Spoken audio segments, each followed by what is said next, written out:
Muhammad Ali refused 200 million from a king. His reason will blow your mind.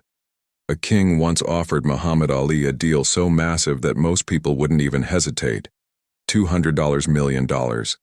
No punches thrown, no training camps, no blood, sweat, or broken bones. Just one yes. The offer was made behind closed doors, inside a palace dripping with gold and power. Crystal chandeliers hung overhead. Guards stood silent along the walls. Advisors leaned forward, confident they were about to witness history. A legendary boxer accepting the greatest financial offer of his life. After all, Muhammad Ali had already lost so much for his beliefs. Titles, money, years of his career. Surely, now they thought he would finally choose comfort. Surely now he would take the money. Ali sat quietly listening. No flashy suit, no jewelry, no arrogance, just calm confidence and steady eyes. He didn't interrupt. He didn't smile. He didn't rush to answer. The king leaned forward and spoke with certainty, as if the decision had already been made. This money will change your life forever. $200 million could buy anything. Homes, jets, security for generations. A life free of struggle. The room waited. Pens hovered above paper. Advisors exchanged knowing looks. Everyone expected Muhammad Ali to nod. But instead, something unexpected happened. Ali slowly lifted his head. And for the first time, the room felt uneasy. Because the look in his eyes wasn't temptation. It was clarity. This wasn't just an offer. It was a test. A test of whether a man known for standing tall would finally bow. A test of whether principles could be purchased. A test of whether the loudest voice in sports history could be silenced with gold. And then Muhammad Ali did the unthinkable. He pushed his chair back. Not in anger. Not in fear, but in certainty. What he said next shocked the king, stunned the advisors, and proved to the world why Muhammad Ali was never just a boxer. Before we go any further, I want to ask you something. Be honest. If a king offered you $200 million, would you take it? No questions asked? Comment, yes or no. The meeting did not take place in a stadium or under flashing lights. There were no cheering crowds, no television cameras, and no roaring announcers. This moment unfolded, quietly, deep inside a royal palace, far from the noise of the world yet heavy with consequence. Thick marble floors echoed softly with every step. Golden pillars stretched toward ceilings so high they felt unreal. Power lived in these walls, and everyone inside knew it. Muhammad Ali sat across from a king whose wealth could feed nations, and whose word could change destinies. Between them stood a long, polished table, untouched glasses of water, and several advisors who watched closely, waiting for history to tilt in their favor. Ali wore a simple suit. No diamonds, no gold, no symbols of excess. His posture was relaxed, yet firm. He had sat in far louder rooms than this. He had faced men who wanted to knock him unconscious, governments that wanted to silence him, and crowds that once booed him for standing by his beliefs. A palace did not intimidate him. The king, however, was confident. He admired Ali, not only for his skill in the ring, but for his global influence. Ali was more than an athlete. He was a symbol. His words moved millions. His actions inspired defiance and pride. That kind of power could not be ignored or left uncontrolled. You are admired across the world, the king said calmly. People listen when you speak. Ali nodded politely, saying nothing. The advisors leaned forward as the king continued. My country wants you, he said. Not as a fighter, but as a representative. A respected voice. A symbol of strength. Ali's eyes narrowed slightly. Not in suspicion, but in awareness. Then the offer was placed on the table. $200 million. Not a sponsorship. Not a contract filled with fine print. A gift, tax-free, private estates, jets at his disposal, protection for his family forever. The advisors waited for Ali's expression to change. It didn't. The king smiled, certain this was only a formality now. Live here, he added. Enjoy peace. Leave behind struggle. You fought enough battles. The words sounded generous, almost kind. But Ali understood something immediately. This offer wasn't about reward. It was about control. Because power doesn't always silence people with threats. Sometimes it silences them with comfort. Ali glanced around the room. He saw luxury everywhere. But he also felt something else. Expectation, ownership, assumption. As if his voice, his legacy, and his conscience were already being counted as part of the deal. Still, Ali remained quiet. The king leaned back, folding his hands. There is just one condition, he said casually. The room seemed to tighten. Ali lifted his head slightly, listening carefully. This condition, the king continued, is small, very small, but Ali already knew. This meeting was no longer about money. It was about whether a man who had given up everything for his beliefs would now give up the one thing he had never surrendered: his voice. Would you trust an offer that sounds generous, but comes with just one condition? Comment, trust or doubt. The king's voice was calm when he spoke again, almost casual, as if what he was about to say was insignificant. There is one condition, he said. The room shifted instantly. Advisors straightened in their seats. Guards tightened their stance. Even the air felt heavier, as though the walls themselves leaned in to listen. Muhammad Ali did not move. He didn't nod. He didn't frown. He simply waited. The king continued, choosing his words carefully. You will stop speaking on political matters. No more public statements. No more criticism. No more controversy. Then, almost as an afterthought, he added, you will focus on peace, on sports, on positivity. To the men in the room, it sounded reasonable, even generous. After all, Ali would still be rich beyond imagination. He would still be admired. He would still be remembered as a champion. Just quieter. The advisors watched Ali closely now, expecting hesitation, calculation, maybe even relief. Many of them believed this was a perfect ending for a man who had already sacrificed too much. Titles stripped, career paused, money lost. Why? Not finally choose comfort? But Ali's expression didn't soften. It sharpened.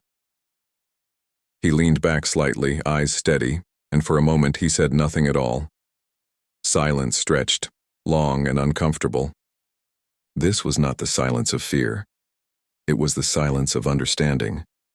Ali knew this offer wasn't about generosity. It was about control. Because true power doesn't fear fists.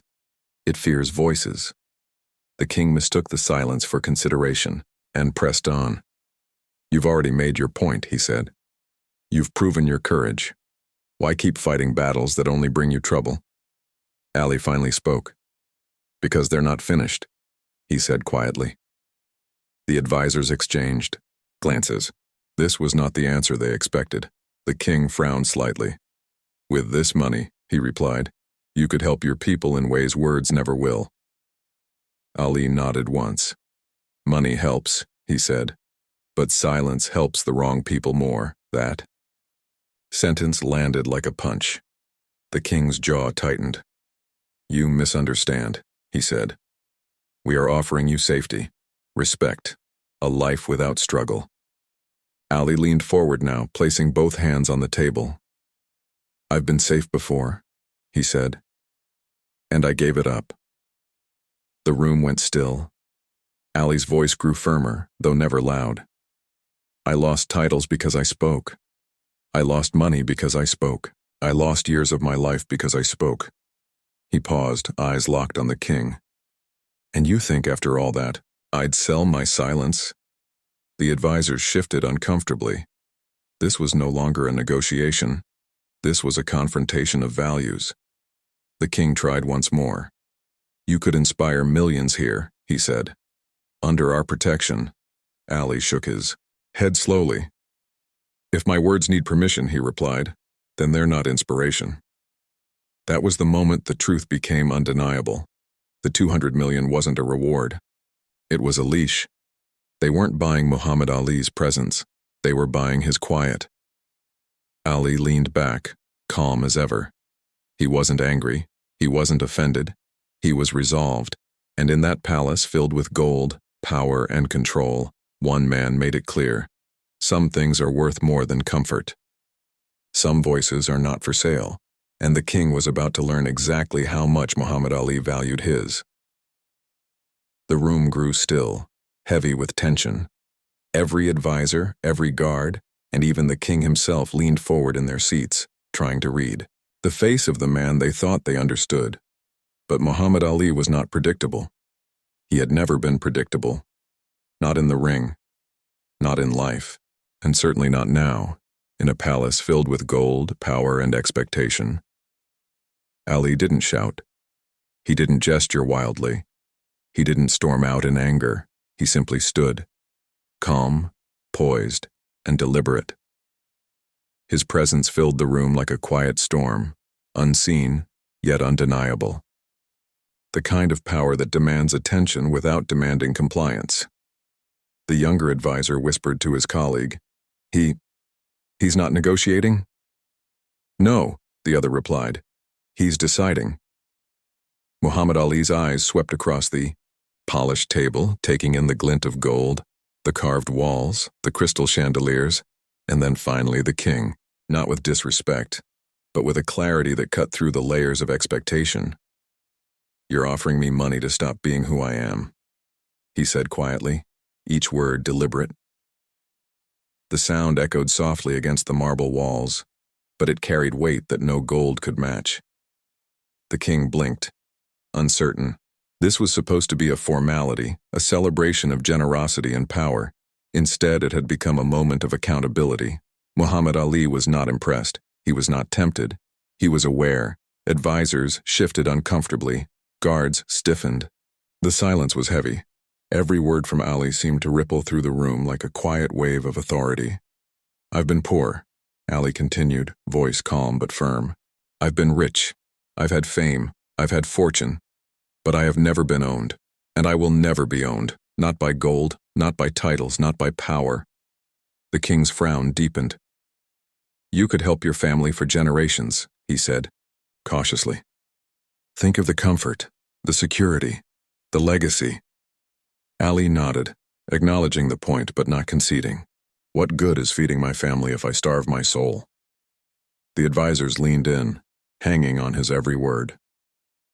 Ali had stripped the conversation down to its essence. This was not about money, or prestige, or appearances. This was about principle. Integrity, the value of a voice uncorrupted by influence. An older advisor whispered almost to himself, He's not bluffing. Ali didn't need to bluff. His stance was clear. The calm authority, the measured pauses, the unwavering gaze. They spoke louder than any negotiation ever could. He was more than a boxer. He was a conscience, living and breathing. The king, for the first time, realized the gravity of the man across from him. This wasn't a simple deal. This wasn't a transaction. This was a lesson. Muhammad Ali had made his choice, and it was irreversible. The room remained silent. For several long moments no one spoke. Then Ali delivered the line that would echo in the minds of everyone present for years to come. I don't fight just in the ring. I fight for people who don't have your gold, or your power, or your voice.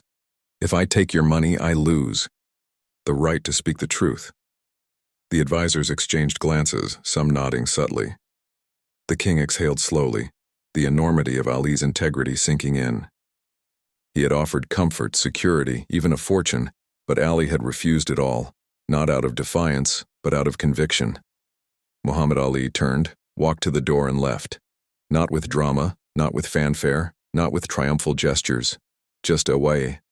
Simple, deliberate exit, leaving behind a quiet but unforgettable lesson. The room, once filled with anticipation and power, now hummed with reflection. What they had witnessed was not a negotiation, nor a deal. It was a masterclass in integrity, courage, and the strength of a man who knew his worth, and whose worth could never be bought. Outside the palace doors, life continued as usual, yet inside, everyone who had been present knew they had just seen something extraordinary. Muhammad Ali had refused 200 million and in doing so, reminded the world what it truly means to be free. The palace fell into an uneasy silence after Muhammad Ali's words hung in the air. Guards shifted in place, advisors leaned forward, and even the king's confident expression faltered for the first time that afternoon. He had expected agreement, or at least hesitation, maybe a request for time to consider. But Ali had already made his choice. The king cleared his throat, trying to maintain composure. You refuse?" His voice was calm, but tinged with disbelief. "Do you understand what you are giving up?" Ali's eyes met the king's, steady, unflinching. "I do," he said. "And that is why I cannot accept." The advisors exchanged stunned glances. Some whispered to one another, their voices barely audible over the tension.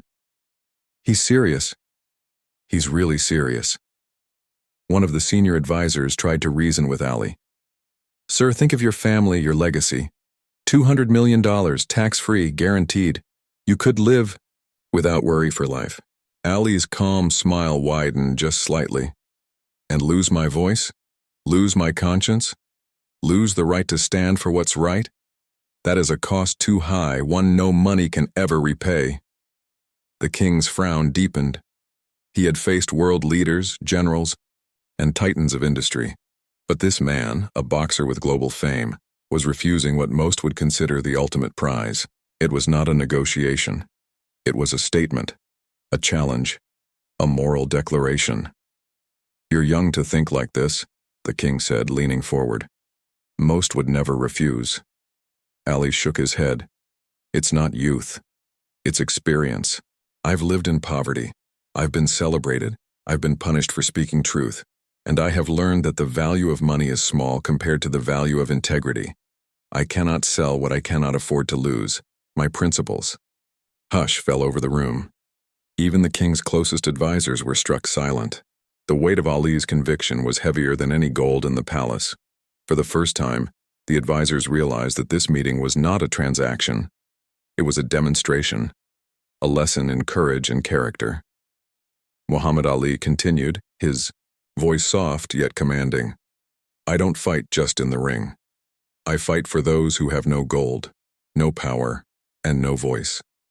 If I accept your money, I silence myself. I betray the people who look to me for truth, and I cannot do that." The king paused, searching Ali's eyes. There was no malice, no ego, no disrespect, only certainty, only principle. He had offered comfort, security, and wealth, but Ali had offered something more valuable in return: an unwavering commitment to justice, truth, and independence. "The key," advisors whispered again, acknowledging quietly that this was a rare display of moral courage. One senior aide muttered, "We've seen champions, yes, but never a champion like this. Not just in sport, but in life." Muhammad Ali leaned back, standing tall and composed. He turned toward the door. The king, still seated, finally spoke, his tone a mixture of admiration and resignation. "Very well. You have made your choice." Ali nodded, a faint smile on his lips, and walked out. No fanfare, no dramatic gestures, just quiet conviction. But the room and the world would remember this decision forever. Outside the palace walls, life went on, but inside, those present understood something extraordinary had occurred. Money had been offered, comfort had been promised, power had been within reach. Yet Ali walked away with nothing but a simple, profound truth. Some things are priceless. Some values cannot be bought. This was more than a story about wealth or fame. This was a story about courage, integrity, and the kind of strength that cannot be measured by material gain. Muhammad Ali had refused $200 million from a king, And in doing so, he reminded the world why he was and always will be the greatest. The palace returned to its quiet, golden rhythm, but the energy inside had shifted irrevocably. Advisors whispered among themselves, some pacing the marble floors, replaying Ali's words in their minds. Guards remained alert, unsure whether to expect confrontation or celebration.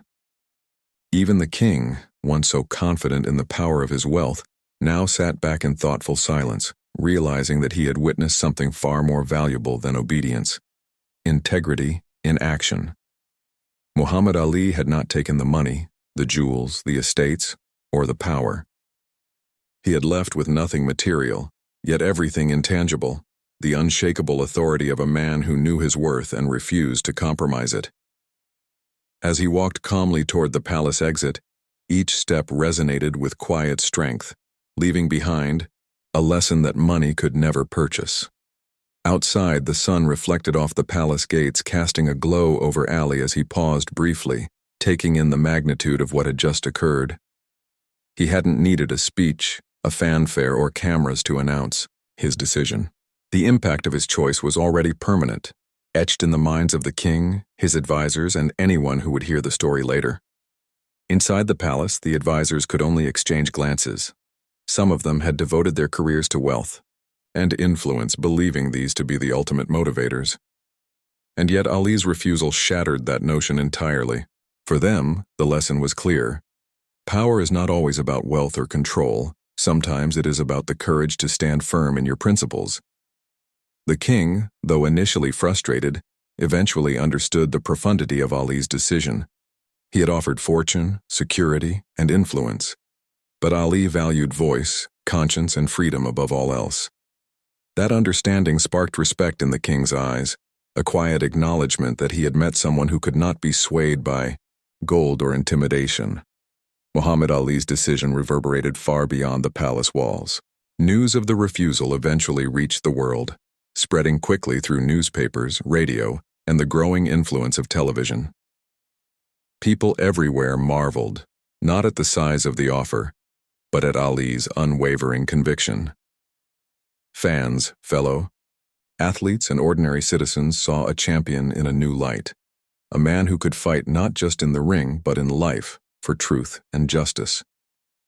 Ali's refusal also had a lasting impact on those who had witnessed the event directly. The advisors, once concerned with wealth and appearances, began reconsidering their values.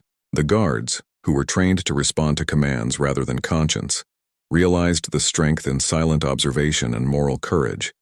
And the king, despite the initial disappointment, understood that true leadership respects principle over compliance. What would you do if faced with a choice like Ali's, money or principles? Comment principles if you'd refuse, or money if you'd accept. Share this story with someone who could use a reminder that integrity is priceless. Muhammad Ali had walked out of the palace without a single coin in his pocket, yet he had left behind a lesson stronger than any wealth. True courage is standing by your beliefs even when the world expects you to bend. Real power comes from integrity, not influence or fortune. Some victories cannot be measured in money. They are measured in character, respect, and conscience. Years later, historians, biographers, and fans alike would recount this moment as a defining example of Ali's greatness, not because of his fists, but because of his heart and moral courage. Ali had proven that wealth can tempt, but principle defines. He had refused $200 million from a king, and in doing so taught the world a lesson worth far more. The world remembers Muhammad Ali not only as the greatest in the ring, but as the greatest in conscience. Muhammad Ali walked away from the palace that day without a single coin from the $200 million offer. No palaces, no private jets, no security detail. Just himself, his convictions, and an unwavering commitment to his principles. Yet, in that quiet exit, he left behind a lesson far greater than anything money could buy. Ali had always understood one fundamental truth: integrity cannot be purchased. Money can buy comfort, fame can buy influence, and power can buy obedience. But your conscience, your voice, your principles, those are priceless. And it's the choices we make when faced with temptation that define our character. The world remembers him for his speed, his strength, his unmatchable footwork in the ring. But that day reminded everyone that true greatness isn't measured in victories over opponents. True greatness is measured by victories over compromise, by standing firm when the easy path is tempting, and by refusing to sell what cannot be replaced. Ali's refusal of $200 million from a king wasn't an impulsive act or a dramatic gesture. It was a deliberate choice, a conscious decision to prioritize conscience over comfort, purpose over profit. His courage wasn't loud, it was quiet, subtle, and powerful. He showed the world that one's principles are more valuable than all, the gold in the world, and that respecting yourself and your beliefs is the ultimate form of freedom. The people who witnessed Ali that day, advisors, guards, and even the king himself, left with a new understanding. They realized that respect is not given because of wealth, influence, or status. It is earned through integrity, humility, and the willingness to do what is right, even when it comes at a personal cost. This story is more than about money. It is about choices. It is about the strength to stand for what matters when the world expects compromise. It is about understanding that some victories, those over fear, temptation, or moral pressure, cannot be measured in dollars but in respect, character, and conscience. Muhammad Ali taught the world that you don't need a crown, a palace, or wealth to demonstrate true power. True power comes from courage, conviction, and the refusal to compromise your soul. It comes from choosing integrity when the world offers everything else in exchange. So, when you face challenges, temptations, or moments when it seems easier to compromise, remember Ali's decision. Ask yourself, what is more valuable, comfort and wealth, or my voice and integrity? Ali walked away from millions to remain himself, and that is why the world still calls him the greatest. If you believe integrity is priceless, type respect in the comments. And tell me where you're watching from. I want to honor every person who values principles over profit. Remember, wealth is temporary, fame fades, but your conscience, your courage, and your character last forever.